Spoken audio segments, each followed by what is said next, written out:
দেখো শ্রাবণ মাস চলে এসছে আর আমরা যে তালের বড়া করবো না তাই কখনো হয় বলো? তো তাল ঠাল কিনে নিয়ে চলে এসেছি। এই দেখো তালটাও আমি এদিকে ছেনে নিচ্ছি, আর এদিকে দিদা নারকোল করে দিয়েছে। প্রায় আমার তালগুলো ছানা হয়েও গেছে, হাতের অবস্থা দেখো। আর এদিকে দিদাও দেখো গল্প করছে আর নারকোল কুটছে। আমার এদিকে তাল ছানা কমপ্লিটও হয়ে গেছে। তো ওদিকে ছেলে দেখো দেখছে, আবার বলছে আমাকে একটু দাও চেখে দেখি। তারপরে দিদারও হাত ব্যথা করছে, পিসিও চলে এলো একটু নারকোল কুড়ে দিতে।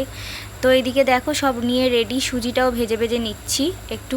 অ্যাকচুয়ালি নারকোল কুড়তে না আমি পারি না, সেই জন্য দিদাকে বললাম একটু কুড়ে দাও তো। তো এদিকে দেখো একটা কলা, সুজি, চিনি, নুন, আর তারপরে একটু আটা, গুঁড়ো দুধ, নারকোল কুড়ুনি সব দিয়ে দিলাম। দিয়ে এবারে একসাথে সব ইনগ্রিডিয়েন্টসগুলো দিয়ে এবারে মেখে টেকে নিচ্ছি।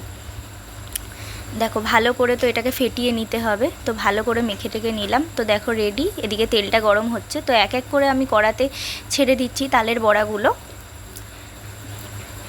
এদিকে দেখো তালের বড়াগুলো ভাজা ভাজা হচ্ছে। এক এক করে ভাজাগুলো তুলে নিয়েছি, নিয়ে আবারও একটু ছেড়ে দিচ্ছি। দেখো তালের বড়া কমপ্লিট, টাটা।